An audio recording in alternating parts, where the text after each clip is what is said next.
Good morning, my four beautiful daughters, Miller, Madison, Clinton.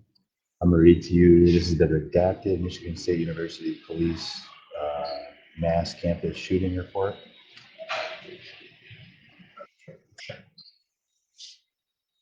Okay, here you go. This is from Jamie Eisen. Three witnesses redacted. Nature of supplemental report.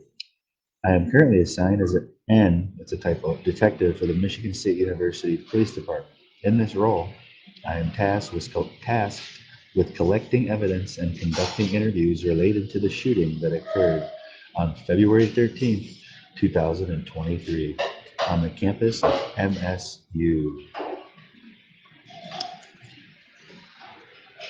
On February 14th, 2023, this is contact with preferred removal. I made contact with redacted Y, and redacted in Berkey Hall.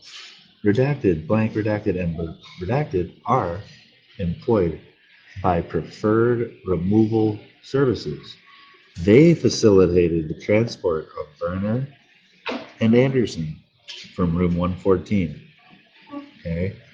Now, I still haven't I've skimmed through most of this report. It doesn't say which ambulance brought all the other victims to the hospital. Okay, but if you find it, send it my way. On February 20th, 2023, Judge Greenwald of the 54B District Court signed a search warrant for the following devices located at MSU Police Department. Blue Motorola cell phone with clear case, black Alcatel cell phone in a glittery floral case, black LG cell phone with a cracked screen, silver Samsung phone with a cracked screen, a 40-inch Hisense flat screen smart TV model number 40, and then it blocks out the serial numbers. I don't know why. Sony PlayStation 4, Seagate Backup Plus Slim Portable Drive.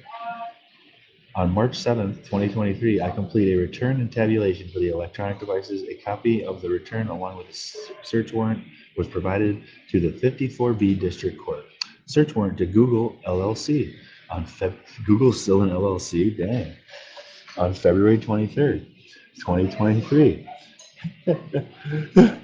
Judge Greenwald of the 54B District Court signed a search warrant to Google LLC for the following identifiers: February 13th, 2022, to the present. Yeah, they got their Gmail and YouTube, whoever this account was. I think it was probably Anthony McRae. I served this search warrant to Google via the online law enforcement request system on February 24th, 2023. Request number 312-45193. Lien number, you'll usually state here to Google. Uh, Affidavit and search warrant for electronic devices. Okay, what did they find on here? You know what I mean? Like, what did they find? So it's still open. Disposition, still open. That's from Tracy, I believe.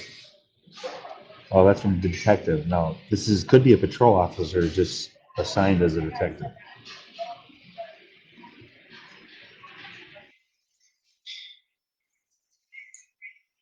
Okay, this is from Anthony Alkima. This is a supplemental report to Sergeant Maroney's original taken 21323. On 21323, approximately 8:18 p.m. or 1800 hours, I was dispatched to a shooting at Berkeley Hall. Dispatch advised room 114 and 135 had gunshot victims. Dispatch stated the shooter was in the hallway. Description unknown. Dispatch stated mutual aid and medics were en route. This officer cleared a current call and responded with emergency lights and siren activated to the scene. This officer requested, now, you shouldn't have your sirens on, just so you know. You don't want them to know you're coming. So, and also, sirens disturb the peace. That's the thing. Anytime a police officer turns on their sirens, they committed the crime of disturbing the peace to all of us. And it's always best to just have your also disturbing lights that cause seizures, but just flash them. That's all you need to do, boys. Girls too. This officer requested suspect description, direction of travel, and a mutual aid canine. After reviewing the JITAC body worn They needed a canine to not find the shooter. After reviewing what were they going to do with it? Body worn camera observed my arrival time on scene to be 2021. So is anybody in there? Yeah. Is Miss Maroney inside the building? Okay, then again, they have basically in the reports, they make it seem like they have the building surrounded. How does the shooter get out? And then there should, again, cops should be lining up that street. And you would see the shooter, because they have video of him like walking nonchalantly on his cell phone, basically, hand in his pocket, smoking a cigarette, actually, hand in his pocket. It doesn't look like he has a gun, or he's worried. Okay, and then you don't see any police officers. They should be lined up on the street at the time he's walking to Union. Because look at the timestamps they give on Union. Okay, I got another 5 minutes here. I ain't going to class. Upon arrival at position, the MSU patrol vehicle I was driving. Okay, you can read this, but basically they surround. Okay, and then she's the officer Maroney, and this is from. Okay, she makes entrance to room 114. Doesn't say what time. Okay, and the suspect doesn't say shooter. The suspect was no longer in the building. Okay, where did he go? Victims from room 114. There should be camera footage of it because there's cameras on the outside of Berkey and all those businesses. Victims from room 114 also began exiting the room, requesting medical aid. Okay. On another report, it said the victims closed the door. The professor's live TV interview, it talks about how there's explosions. He says there's explosions. That's not gunshots. Okay. Upon entry to room 114, there were multiple subjects calling for medical assistance. The first victim I addressed was laying at the threshold of the south entrance to the room. So that'd be the third door they closed off. Okay. So this victim was breathing on his own and advised he was shot. Okay. So he was talking to you. This victim's chief complaint was back pain and advised he did not have difficult breathing. I provided a nearby cloth for compression to the area and worked to treat other victims, including a subject with a gunshot wound to blank and also a victim shot in the blank. Okay. Officers provided medical care to injured victims until medical staff arrived. Now, she didn't say which officers come in, what time this was at. You notice that? There should be timestamps, exact timestamps, each step of the way here. Officers provided medical care to injured victims until medical staff arrived and took over primary care of victims. This officer directed responding medics to the victims. Okay, how many medics? What time did the medics, does it say what time the medics got there? No. Once inside Berkey Hall, as more medical personnel arrived on scene, okay, there's many medics. Many medics. That's what I'm assuming. And now I talked to witnesses at QD, right by the hospital, where they said all these victims went. She said she was shocked that she saw ambulances leaving. She saw many ambulances leaving the hospital. She never saw ambulances coming back because she was worried. She just heard about a national televised, she's watching it on the news, but she's not seeing, and she's out there smoking cigarettes all night. Like, she doesn't see any ambulances come back. Okay, so think about that. Where did the ambulances go? Because they said they went to Sparrow Hospital. They did a big news conference there. So why did this eyewitness see any ambulances go back? I talked to employees at the hospital. Okay, I'm going to finish here. They never saw gunshot wound victims be brought through either the front or the back ER. One was working up front, one was working in the back. They worked there for a long time, and I asked them this question. I go, have you noticed gunshot wounds come in here prior to working at this hospital? And they both said, yeah, you notice it. You notice when a gunshot wound victim comes in. Okay, it's urgent and there's trauma. They never noticed that on the shooting night. Now you'd think it'd be mass chaos at that hospital. I mean, they should be bringing at least 5 people back there, at minimum. And then usually those bodies of the deceased, They should have been the first ones back there right away, like to try to do life-saving measures. You know what I mean? So the fact that they weren't on the first trips back, and then because the employee waited there, it's right on Michigan Avenue, right where Sparrow is. That's the fastest route to and from this point to the hospital. So think about that. I'll read, and then I want to find out who these cadets were. Who are these cadets that have the ability to make fake reports in here about long guns, and who are the Michigan State Police cadets? Because they should be charged with like terrorism. Because in here it talks about making officer. Let's see.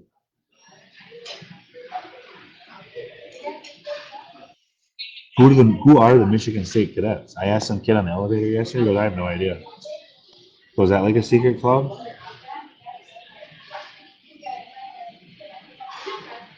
Anyways, some smart people. You can figure out how to search this document with a word or whatever. I suck at computers. It talks about the. Is it say? An officer talks about reporting. He makes sure. I mean, I'm sure they're part of this group right here. Okay.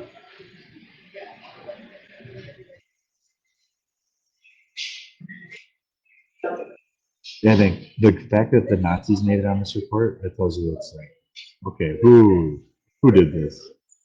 And then there's Michigan State, where there's yeah, student cadets that made it. Like that's bad. That's really bad. FBI, you look really bad in here too. Because like how you miss bullet fragments. So those are either planted or you missed them.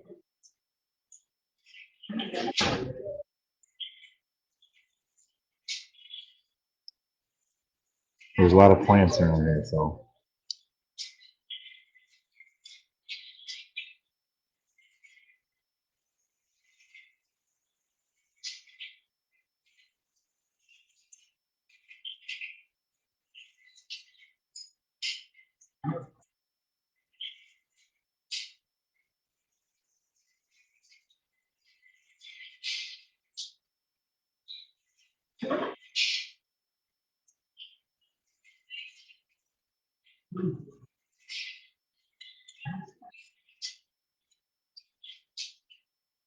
and then you can do this yourself. Like go through these times, okay? Go through the timestamps.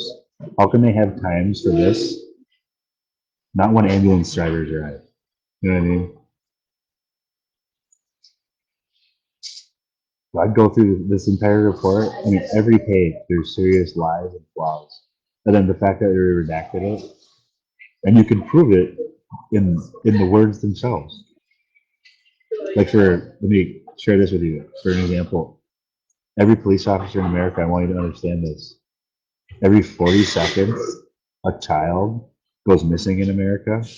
It's on the FBI.gov website. That's your job to prevent that from happening.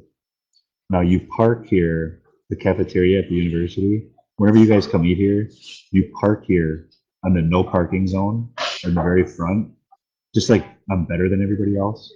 Why do you park there? And then you come eat the food. I mean, the employees that make you this food, they go park in the parking spots, just like you're gonna start to do. So why do police get special treatment? You're not rushing away to calls to end child trafficking. You're sitting here eating donuts. Now, I can say that because I had police officers in my home state of Minnesota who are criminals. They brought donuts to my mom's death investigation. Okay, this is a celebration.